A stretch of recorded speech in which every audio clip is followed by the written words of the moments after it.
কিছু বলি না বলে কি আপনাদের খুব সাহস বেড়ে গেছে? অনেক সাহস বেড়ে গেছে? আমাকে কি ভয় পান না আপনারা? একটুও ভয় পান না? যাই হোক, হ্যালো এভরিওয়ান, আসসালামু আলাইকুম। একটু মজা করলাম। ওই বাড়ির শখের সেই লাইভে দেখলাম কি চিৎকার করলো।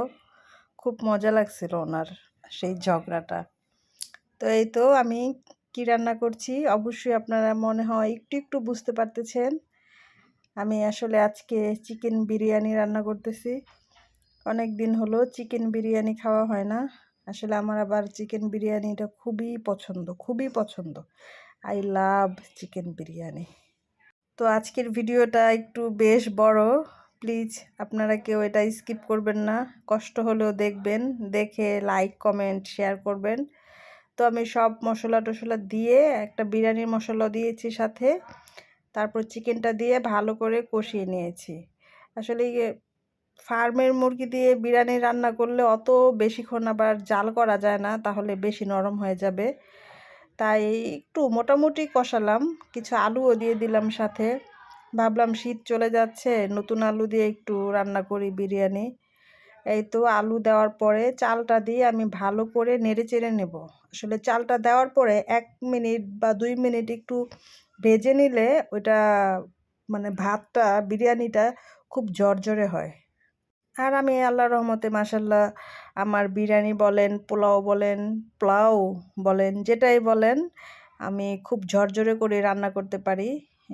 সাথে কিছু গাজর আর মটরশুঁটি দিয়ে দিলাম। আসলে সব কিছু কালারটা খুব একটা ফাটাফাটি কালার হবে। কালার কম্বিনেশনটা খুবই সুন্দর হয়েছে।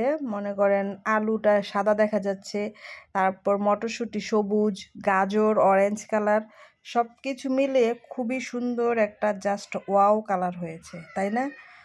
তো আপনারা কে কোথা থেকে দেখছেন অবশ্যই কমেন্টে জানাবেন। সবাই সবার পাশে থাকবেন আর সবাই সবার জন্য দোয়া করবেন, কারণ সবার দোয়াই সবার প্রয়োজন। আল্লাহ তাআলা কখন যে কার দোয়া কবুল করে আসলে বলা যায় না। রান্না কিন্তু আমার একদম কমপ্লিট।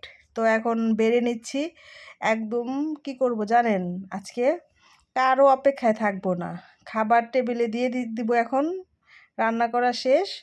তারপর আমি, আমার হাজব্যান্ড একসাথে খাবো। শ্বশুরের জন্য বাড়া হবে দেখবেন, কিন্তু উনি ঘুমাচ্ছে। ওনার আজকে উঠতে ভালো লাগতেছে না, শরীরটা আমার শ্বশুরের সকাল থেকে খারাপ। তো ওনার জন্য এই যে দেখছেন, এই যে এই প্লেটটা হচ্ছে আমার শ্বশুরের ছিল, ওনাকে দেই কাচের প্লেটে আর আমরা খাই মেলামাইন প্লেটে।